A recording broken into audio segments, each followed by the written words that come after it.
మాజీ మంత్రి మల్లారెడ్డికి భారీ షాక్ తగిలింది. ఫిర్యాదిగూడ మున్సిపల్ కార్పొరేషన్ లో 15 మంది బీఆర్ఎస్ కార్పొరేటర్లు కాంగ్రెస్ లో చేరారు. 15 మంది కార్పొరేటర్లతో డిప్యూటీ మేయర్ శివకుమార్ ఆధ్వర్యంలో గోవాలో క్యాంప్ రాజకీయం జరిగింది.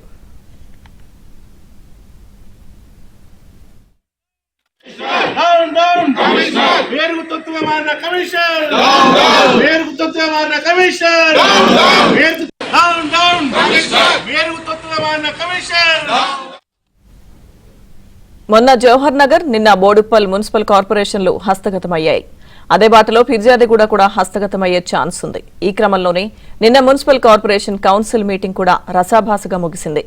దీంతో కార్పొరేటర్లను కాపాడుకోలేక మాజీ మంత్రి మల్లారెడ్డి చేతులెత్తేశారు.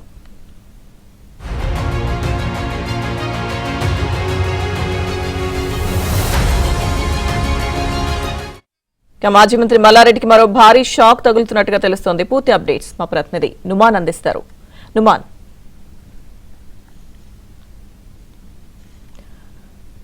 నుమాన్. లక్ష్మీదుర్గ మాజీ మంత్రి మేడ్చల్ ఎమ్మెల్యే మల్లారెడ్డికి మరో భారీ షాక్ తగిలింది. మొన్న జవహర్ నగర్ మున్సిపల్ కార్పొరేషన్, నిన్న బోడుప్పల్ కార్పొరేషన్, అదే బాటలో ప్రస్తుతం ఫీర్జాదిగూడ మున్సిపల్ కార్పొరేషన్ కూడా హస్తగతం కానుందని చెప్పవచ్చు. ఏదైతే మొత్తం కూడా 15 మంది బీఆర్ఎస్ కార్పొరేటర్లు హస్తం గూటికి చేరడంతో ఇప్పుడు ఏదైతే ఇటు అవిశ్వాస తీర్మానం సంబంధించి ఈ వివాదం మరోసారి తెర మీదకి వచ్చినటువంటి పరిస్థితి. సో త్వరలోనే ఇటు ఫీర్జాదిగూడ మున్సిపల్ కార్పొరేషన్ హస్తగతం కానుంది. 15 మంది కార్పొరేటర్లతో డిప్యూటీ మేయర్ శివకుమార్ ఆధ్వర్యంలో గోవాలో క్యాంపు రాజకీయానికి తెరలేపారు. సో కార్పొరేటర్లను కాపాడుకోలేక ఆ ఎమ్మెల్యే మల్లారెడ్డి కూడా చేతులెత్తేసినటువంటి పరిస్థితి. నిన్న చూసుకున్నట్లయితే ఇటు ఫీర్జాదిగూడ మున్సిపల్ కార్పొరేషన్ సంబంధించినటువంటి కౌన్సిల్ సమావేశం కూడా పూర్తిగా రసాబసగా కొనసాగినటువంటి పరిస్థితి. సో ఈ రోజు తెల్లవారుజామునే డిప్యూటీ మేయర్ శివకుమార్ ఆధ్వర్యంలో 15 మంది కార్పొరేటర్లు గోవాలో గోవా క్యాంపు రాజకీయాన్ని తెరలేపినటువంటి పరిస్థితి. సో రేపో మాపో 2-3 రోజుల్లోనే ఏదైతే ఇటు కాంగ్రెస్ సంబంధించినటువంటి కార్పొరేటర్లు పూర్తిగా అవిశ్వాస తీర్మానం పెట్టి ఏదైతే ఫీర్జాదిగూడ మున్సిపల్ కార్పొరేషన్ ను హస్తగతం చేసుకున్నటువంటి పరిస్థితి. ఫీర్జాదిగూడ మున్సిపల్ కార్పొరేషన్ లో మొత్తం కూడా 26 మంది కార్పొరేటర్లు ఉంటే దాదాపు కాంగ్రెస్ కు సంబంధించి 15 మంది కార్పొరేటర్లు ఉన్నారు. ఈ 15 మంది కార్పొరేటర్లు కూడా బీఆర్ఎస్ నుంచి చేరిన వారే. ఇక బీఆర్ఎస్ తరఫున మాత్రం కేవలం 11 మంది మాత్రమే ఉన్నారు. మొత్తం కూడా మ్యాజిక్ ఫిగర్ 18. సో 18లో 3 కూడా త్వరలోనే ఏదైతే కాంగ్రెస్ గూటికి చేరనున్నటువంటి పరిస్థితి. సో ఈ నేపథ్యంలో ఇటు బీఆర్ఎస్ ఫీర్జాదిగూడ మున్సిపల్ కార్పొరేషన్ సంబంధించినటువంటి మేయర్ పీఠాన్ని కూడా కోల్పోనుంది.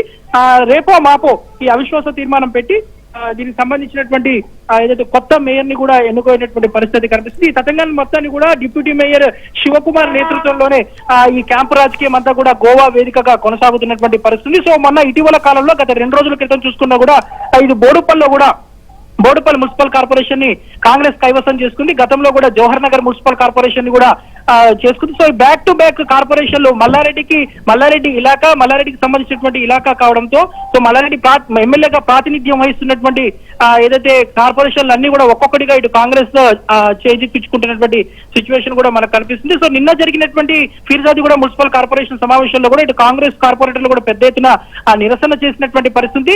మేయర్ జక్కా వెంకటరెడ్డి పూర్తిగా అవినీతిలో మునిగి తేలిపోయారు. అక్రమ కట్టడాలను కూడా జక్కా వెంకటరెడ్డి ప్రోత్సహించారు. సో అలాంటి బీఆర్ఎస్ మేయర్ ని మాత్రం ఎట్టి పరిస్థితుల్లో కొనసాగించము, గద్దె దింపి తీరుతామంటూ కూడా ఇటు డిప్యూటీ మేయర్ శివకుమార్ కాంగ్రెస్ కార్పొరేటర్లు కూడా చెప్తున్నటువంటి పరిస్థితి.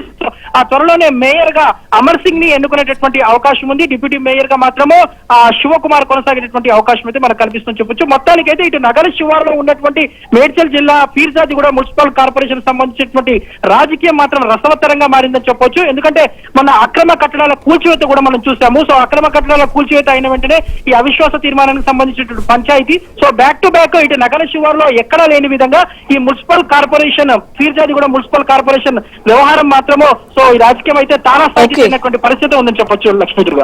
Right, thank you.